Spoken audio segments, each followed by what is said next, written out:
Oke. Nah, teman-teman bisa melihat di sini saya sharekan beberapa referensi atau dasar dari riba ini kaitannya juga dengan bank tentang bunga ya fatwa MUI tahun 2004. Lalu juga Muhammad Abu Zahra dalam Bukhus fi Riba itu juga ada ulasan tentang itu.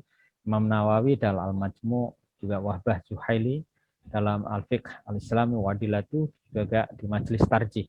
Kita lihat sebentar ya tatanan hukum ini. Kalau Majelis Nahdlatul Ulama itu belum memberikan hukum haram terhadap bank konvensional karena masih dianggap belum atau mutu'afa, artinya masih belum bunga itu masih dianggap sebagai administrasi. Kalau kita bisa melihat misalnya di dalam konteks MUI, saya besarkan sedikit, ya di tahun 2004 ini, praktek pembungaan uang saat ini telah memenuhi kriteria riba. Nah, ini riba nasiah. Jadi masuk riba itu haram. Termasuk di dalamnya adalah pasar modal dan lainnya. Ini kalau dilihat dari fatwa MUI ya di tahun 2004. Ketiga adalah lembaga keuangan konvensional (LKK). Untuk yang ada di jaringan keuangan itu tidak dibolehkan melakukan transaksi berdasarkan pada perhitungan bunga.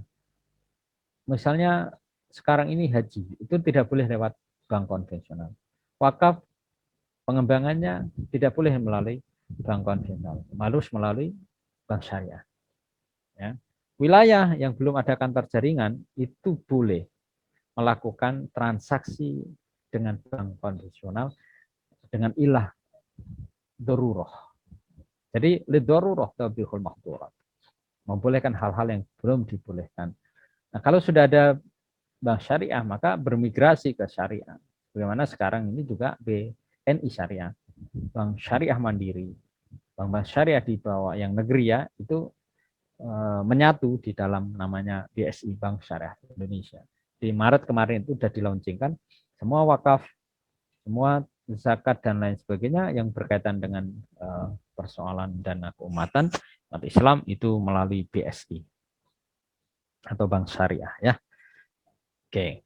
Jadi teman-teman sekalian, wabil Qur'ani huwa ar-riba allati tasiru 'alal masarif wa yata'amal bin nas wa huwa haramun bila syakkin.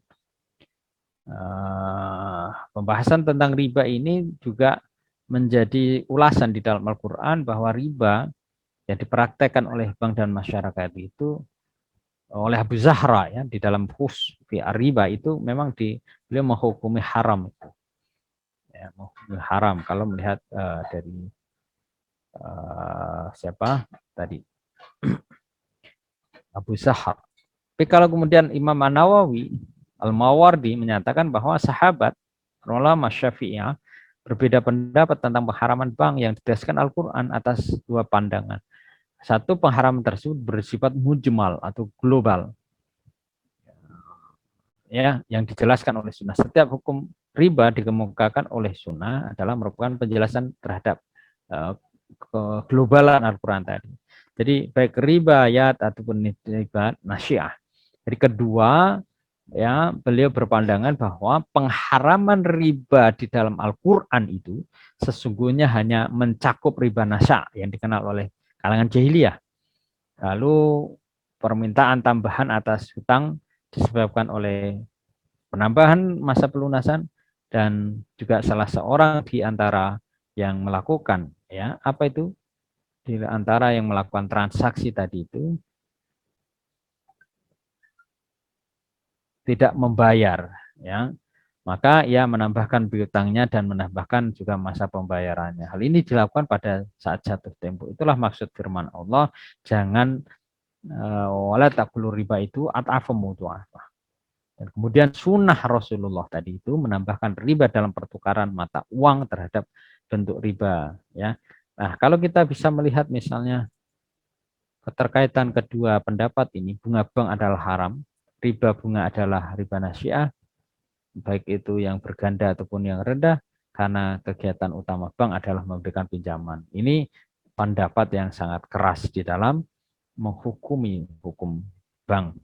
Bahaya madarat itu berwujud sempurna dalam bunga bank. Bunga bank hukumnya juga tidak boleh karena bertransaksi bunga sama dengan tidak boleh di dalam konteks ketika memakai akad bunga di dalam perbankan syariah atau di dalam bank konvensional, maaf.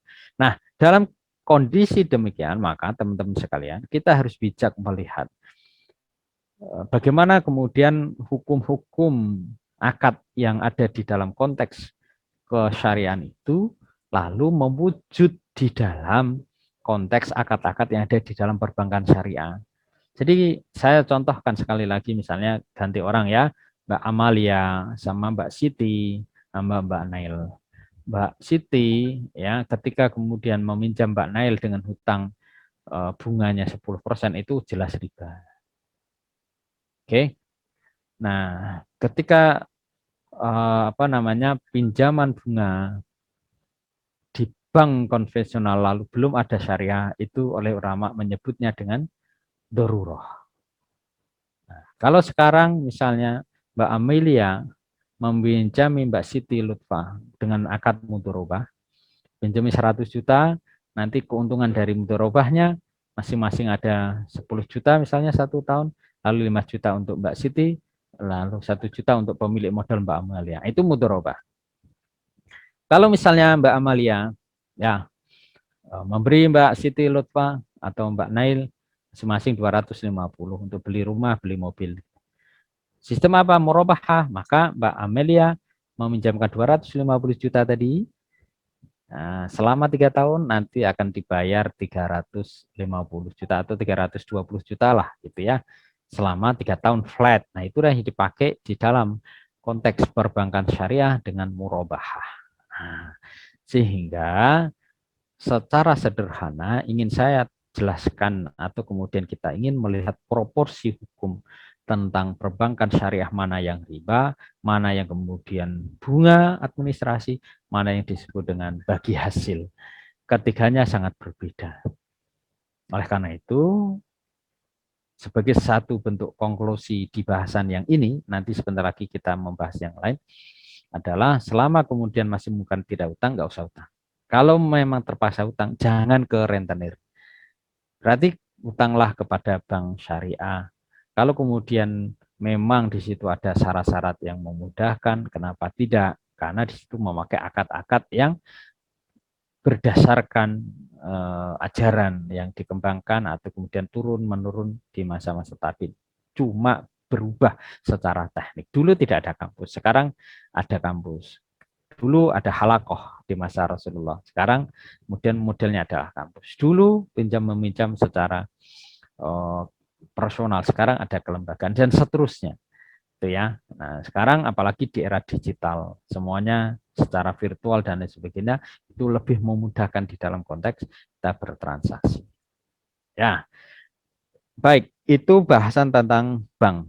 Silahkan kalau ada yang mau di-sharingkan. Kita sampai jam berapa ini, Mas Ardi? Tinggal berapa menit? Tinggal berapa ya, Ustaz? 11.45 mungkin.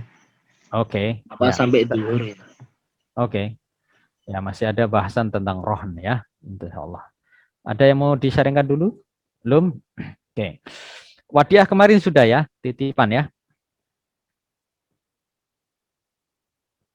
Lupa, Pak. Wadiah saya singgung terus nanti kita masuk ke rohn. Kalau kordon kemarin sudah ya. Wadiah itu secara etimologi adalah titipan murni, amanah titipan ya. Jadi pengertian wadiah itu bisa kita artikan apa ya? Barang titipan ya atas dasar tabarruk tolong menolong, bukan karena dijari, karena bukan perdagangan. Jadi kalau ada kerusakan maka benda tersebut harus dijaga. Ya, dan apabila penerima titipan tidak wajib maka ya kerusakan itu karena kelalaian maka ya tidak wajib menggantinya. Tapi kalau kelalaian ya diganti. Jadi ini unsurnya adalah amanah atau trust kepercayaan. Dasarnya adalah misalnya di surah An-Nisa ya di surah Al-Baqarah 283 itu dijelaskan tentang kepercayaan itu hendaknya ditunaikan dan sama-sama mendekatkan diri kepada Allah. Jadi hukum dalil wadiah ini juga didasarkan pada hadis Abi Hurairah, tunaikanlah amanat titipan wadiah itu kepada yang berhak menerimanya dan jangan membalas khianat kepada orang yang telah memberikan titipan. Termasuk ya jabatan saya kira ya, itu wadiah itu amanah dari rakyat, amanah dari orang-orang untuk ditunaikan dengan baik. Syarat rukunnya jelas, wadiah itu syaratnya adalah harus dihormati atau barang yang muhtaram. Ya, barang titipan juga harus jelas, bisa dipegang, dikuasakan. Ya, ada sigot di situ. Lalu ini saya sharingkan tambahan sedikit. Lalu ada apa? Di situ ada syarat yang berakad. Ya, baik mudi ataupun wadi' itu harus berakal, balik dan tidak dipaksa. Sehingga dalam madhab Hanafi balik itu dan telah berakal tidak dijadikan syarat, tapi kalau yang lainnya dijadikan. Anak kecil diizinkan oleh walinya boleh melakukan akad wadiah. Ya konteksnya kalau kecil-kecilan boleh lah, tapi kalau yang agak besar ya harus hati-hati kan. Di jenisnya wadiah itu ada yad amanah, ada yad yantumana. Di penitipan di pihak penerima itu tidak diperkenanan menggunakan barang uang yang dititipkan tadi dan tidak bertanggung jawab atas kerusakan. Tapi kalau domana artinya agunan itu pihak penerima ya titipan atau dengan tanpa izin pemilik barang dapat memanfaatkan titipan tadi dan dia tetap bertanggung jawab kalau hilang atau rusak. Semua manfaat dan keuntungan yang diperoleh dalam penggunaan barang tersebut menjadi hak penerima titipan ya. Itu kalau dititipin ya.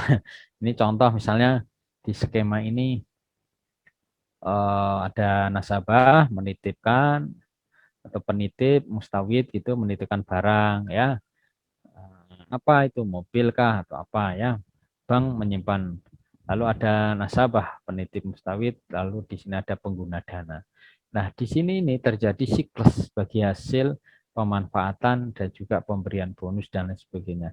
Inilah kenapa kemudian di dalam proses wadiah titipan itu dibolehkan sehingga terjadi adanya saling kemanfaatan antara satu dengan yang lain. Oke, itu yang terpenting. Lainnya saya lewatin. Kita melanjutkan pada kordon. Kordon yang dulu itu didefinisikan ya.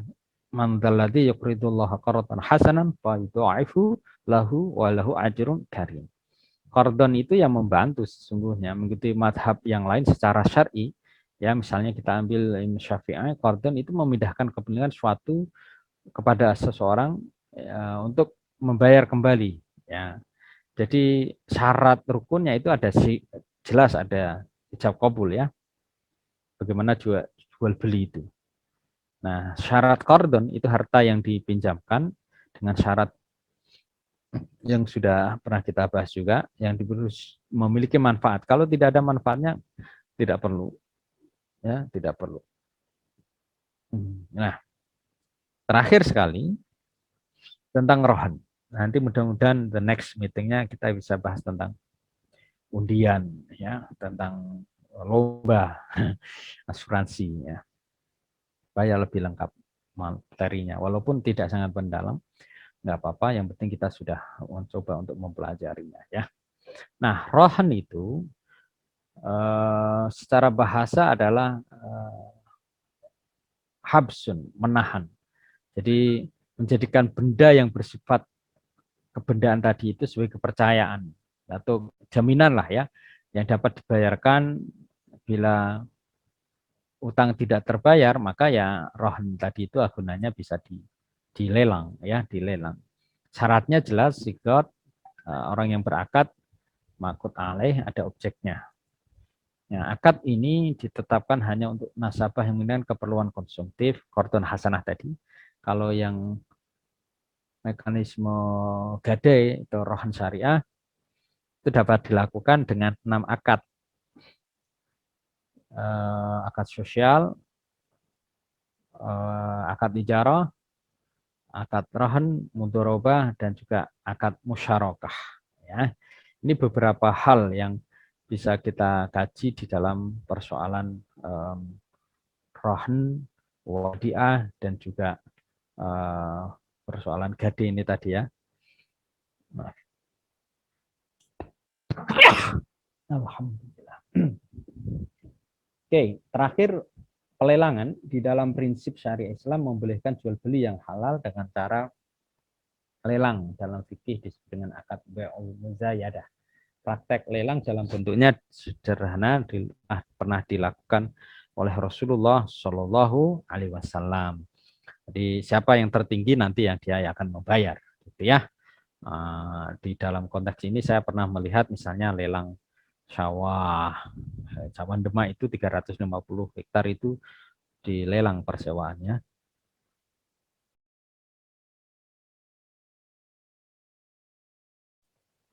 Sering kali ada lelang ya, tempat-tempat khusus itu ya, melelang kain atau apa itulah ya, dari para orang-orang khusus, melelang kaos, sepatu, orang-orang artis dan lain sebagainya, termasuk diantaranya adalah lelang mobil dan lain sebagainya. Itu dibolehkan di dalam Islam.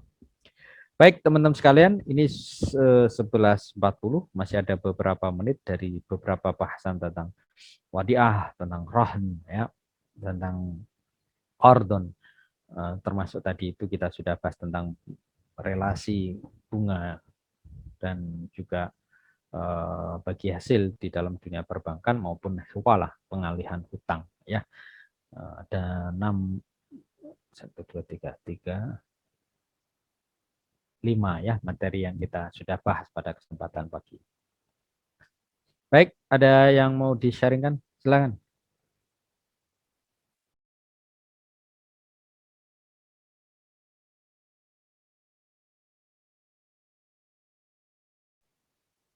Ya. Kalau ada, kalau tidak ada ya kita cukupkan dan kita tutup untuk waktunya persiapan sholat zuhur ya.